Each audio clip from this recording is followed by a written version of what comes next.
नमस्कार दोस्तों, आपका हमारे चैनल पर स्वागत है। आज हम श्री लाल शुक्ल के उपन्यास राग दरबारी के प्रमुख पात्रों के चरित्र का चित्रण करेंगे। तो चलिए आरंभ करते हैं। राग दरबारी उपन्यास की कथा वैद्य जी के दरबार की कथा है। शिवपालगंज गांव की कथा है। स्वतंत्रता के बाद भारत के सारे गांवों की कथा है। यह राग उस दरबार का है जिसमें हम देश की आज़ादी के बाद और उसके बावजूद पड़े हुए हैं। कथा भूमि है एक बड़े नगर से कुछ दूर बसा हुआ गांव शिवपालगंज, जहां की जिंदगी प्रगति और विकास के समस्त नारों के बावजूद निहित स्वार्थों और अनेक अवांछनीय तत्वों के आघातों के सामने सिमट रही है। शिवपालगंज की पंचायत, कॉलेज की प्रबंध समिति और कोऑपरेटिव सोसाइटी के सूत्रधार वैद्य जी साक्षात वह राजनैतिक संस्कृति है जो प्रजातंत्र और लोकहित के नाम पर हमारे चारों ओर फल फूल रही है। इस उपन्यास के प्रमुख पात्र वैद्य जी एवं रंगनाथ हैं। इन दोनों का चरित्र ही उपन्यास को गतिशीलता प्रदान करता है। वैद्य जी राग दरबारी उपन्यास के प्रमुख पात्र हैं। वैद्य जी उन भ्रष्ट नेताओं की भांति हैं जो समाज सेवा के नाम पर अपनी स्वार्थ सिद्धि कर सत्ता पर कब्जा जमाए रखते हैं। वे सहकारी संघ के प्रबंध निदेशक, कॉलेज के मैनेजर तथा अप्रत्यक्ष रूप से ग्राम सभा के प्रधान भी हैं। वस्तुतः वे शिवपालगंज के कर्ता धर्ता के रूप में चित्रित हैं। उनके चरित्र में निम्नलिखित विशेषताएं अंतर्निहित हैं। नंबर 1, सत्ता के इच्छुक। वैद्य जी समाज सेवा का नाटक करते हुए सत्ता के इच्छुक हैं। वे दिखावा करते हैं कि उन्हें इन पदों पर कार्य करने की इच्छा नहीं है, लेकिन वे मजबूरी में ये काम कर रहे हैं। नंबर 2, हिंसा अहिंसा दोनों के विश्वासी। वैद्य जी हिंसा अहिंसा दोनों में विश्वास रखते हैं। वे अपने उद्देश्य को प्राप्त करने के लिए इन दोनों का प्रयोग करते दिखलाई देते हैं। वे चुनाव जीतने के लिए रिवॉल्वर तक की सहायता लेते हैं। नंबर 3, व्यवहार कुशल। वैद्य जी व्यवहार कुशल हैं। वे जानते हैं कि किस व्यक्ति से किस समय किस प्रकार बातचीत कर अपना काम कराया जा सकता है। रुप्पन उनके बारे में कहता है, सीधे के लिए बिल्कुल सीधे हैं और हरामी के लिए खानदानी हरामी। चौथा पॉइंट है आदर्श एवं सिद्धांत विहीन। वैद्य जी का अपना कोई आदर्श एवं सिद्धांत नहीं है। वे एक आदर्श रहित स्वार्थवादी नेता के रूप में उपन्यास में दिखलाई पड़ते हैं। लंगड़ की धर्म की लड़ाई को गलत मानते हुए वे कहते हैं, जाओ भाई, तुम धर्म की लड़ाई लड़ रहे हो, लड़ते जाओ, उसमें मैं क्या सहायता कर सकता हूँ। नंबर 5, धूर्त एवं गुटबंदी में निपुण। वैद्य जी धूर्त एवं गुटबंदी में निपुण हैं। अपराध करके उसका दोष किस प्रकार दूसरे पर मढ़ा जाए ये वो भली भांति जानते हैं। सहकारी संघ में गबन करने पर वो यही करते हैं। वे कहते हैं, हमारी यूनियन में गबन नहीं हुआ था, इस कारण लोग हमें संदेह की दृष्टि से देखते थे। अब तो हम कह सकते हैं कि हम सच्चे आदमी हैं। गबन हुआ है और हमने छिपाया नहीं है, जैसा है वैसा हमने बता दिया है। वैद्य जी की गुटबंदी की भावना के कारण ही कॉलेज, पंचायत तथा कोऑपरेटिव सोसाइटी 2 गुटों में विभक्त हो जाती है। वे स्पष्ट रूप से कहते हैं, यदि तुम्हारे हाथ में शक्ति है तो उसका उपयोग प्रत्यक्ष रूप से शक्ति को बढ़ाने के लिए ना करो, उसके द्वारा कुछ नई और विरोधी शक्तियाँ पैदा करो और उन्हें इतनी मजबूती दे दो कि वे आपस में एक दूसरे से संघर्ष करती रहें। इस प्रकार तुम्हारी शक्ति सुरक्षित और सर्वोपरि रहेगी। नंबर 6, कथनी और करनी में अंतर। वैद्य जी की कथनी और करनी में अंतर है। वे पहले तो बेला एवं बद्री के विवाह की बात करते हैं, पर बाद में जाति की बात उठाकर उनके विवाह का विरोध करते हैं। अगला पॉइंट है भाई भतीजावाद के समर्थक। वैद्य जी में भाई भतीजावाद की प्रवृत्ति भी है। वे अपने आदमी सनीचर को ग्राम सभा का प्रधान बनाते हैं और अपने बेटे बद्री को सहकारी संघ का अध्यक्ष तथा कॉलेज का मैनेजर भी बना देते हैं। इस प्रकार वैद्य जी का चरित्र पूरी तरह से वास्तविक है और उनमें आधुनिक नेताओं की स्वार्थी छवि पूर्णतः प्रकट होती है। चलिए अब रंगनाथ का चरित्र चित्रण भी देख लेते हैं। रंगनाथ का चरित्र चित्रण राग दरबारी उपन्यास का एक विशिष्ट पात्र है वैद्य जी का भांजा रंगनाथ। रंगनाथ शिक्षित बुद्धिजीवी युवक का प्रतीक है। वह इतिहास में एमए करने के बाद शोध करने का इच्छुक है, लेकिन उसका स्वास्थ्य इतना बिगड़ जाता है कि वह स्वास्थ्य लाभ हेतु शिवपालगंज अपने मामा के यहाँ रहने आता है। वह देखने में भला और सीधा है, पर चाहने पर टेढ़ी बात भी कर लेता था। रंगनाथ के चरित्र के निम्नलिखित विशेषताएं दिखाई पड़ती हैं। नंबर 1, पलायनवादी। रंगनाथ पलायनवादी है।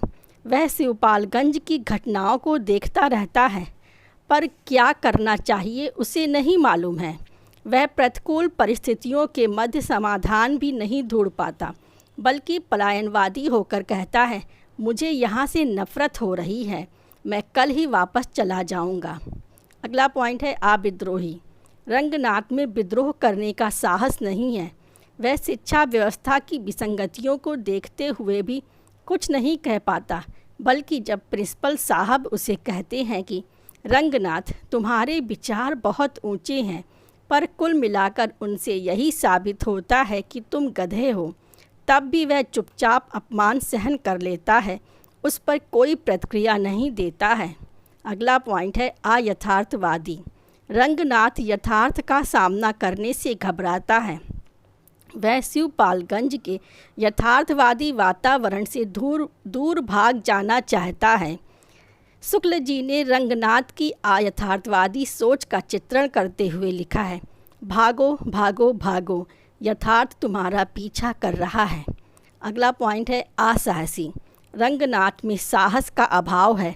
वह निष्क्रिय होकर शिवपालगंज की परिस्थितियों का सामना करने के बजाय उससे दूर जाना चाहता है।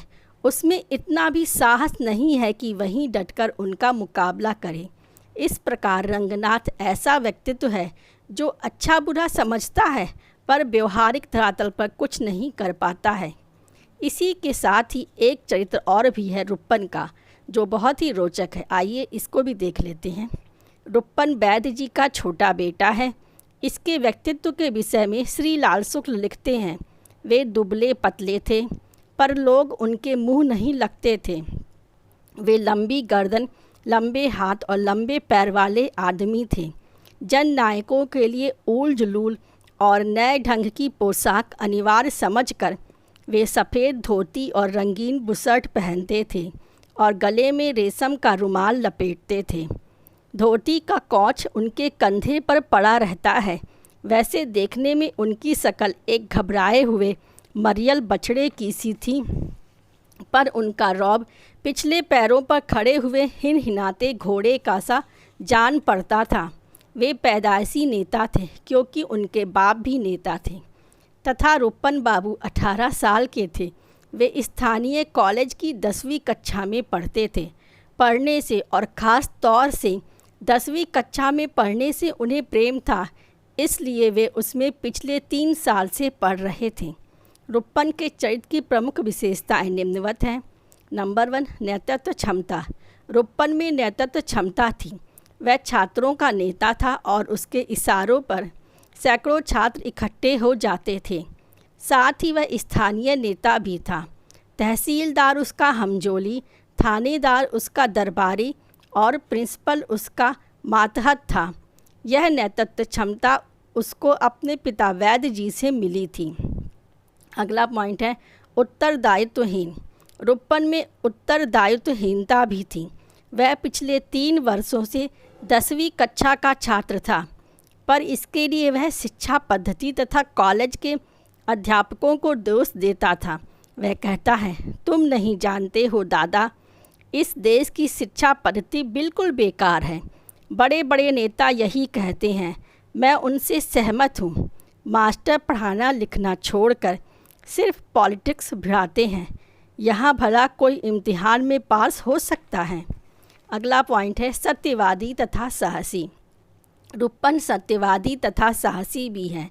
जब प्रिंसिपल रुपन से खन्ना मास्टर के प्रभाव की बात कहता है तो रुपन कहता है, मुझे खन्ना का लौंडा बताते हो?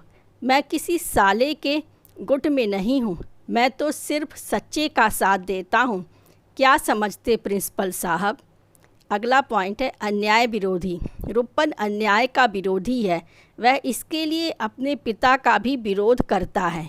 वैद्य जी द्वारा खन्ना मास्टर तथा मालवीय मास्टर के इस्तीफा देने की बात पर वह कहता है, ऐसा नहीं हो सकता, आप ज़बरदस्ती इनसे इस्तीफ़ा नहीं लिखा सकते, ये इस्तीफ़ा नहीं देंगे।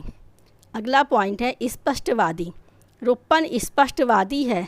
वह किसी भी परिस्थिति पर स्पष्ट रूप से बात करता है। वह कॉलेज की स्थिति एवं प्रिंसिपल के विषय में स्पष्ट कहता है कि प्रिंसिपल हरामी है, दिन रात गुटबंदी की खिच लगाए रहता है। खन्ना मास्टर भी उल्लू के पट्टे हैं, पर वे हरामी नहीं हैं। यह साला उन्हें बहुत दबा चुका है। अगला पॉइंट है व्यवहारिक। रुपन में व्यवहारिक बुद्धि है। वह जानता है कि राजनीति में किस भांति कार्य करते हैं, इसलिए वह कहता है कि पिताजी जिस रास्ते में हैं उसमें इससे भी आगे कुछ करना पड़ता है। दुश्मन को जैसे भी हो चित करना चाहिए। यह ना चित कर पाएंगे तो खुद चित हो जाएंगे, कोई टका को भी ना पूछेगा। अगला पॉइंट है जीवना अनुभव से युक्त। रुपन जीवना अनुभव से युक्त पात्र है। वह शिवपालगंज की स्थिति को बेहतर ढंग से समझता है, इसलिए रंगनाथ से कहता है कि मुझे तो लगता है दादा, सारे मुल्क में यह शिवपालगंज ही फैला हुआ है। अगला पॉइंट है प्रेमी। रुपन गयादीन की पुत्री बेला से प्रेम करता है। वह बेला को फिल्मी गानों से युक्त प्रेम पत्र भी लिखता है। बेला से विवाह ना हो पाने के कारण वह कुंठाग्रस्त भी हो जाता है और पिता का विरोध करने लगता है। इस प्रकार रुपन का चरित्र युवा नेताओं के समान व्यवस्था के प्रति प्रतिकार के रूप में प्रकट होता है। यदि आपको मेरा यह विवेचन पसंद आया है तो इसे लाइक कीजिए, ज़्यादा से ज़्यादा शेयर कीजिए और हमारे चैनल को सब्सक्राइब कर लीजिए। धन्यवाद।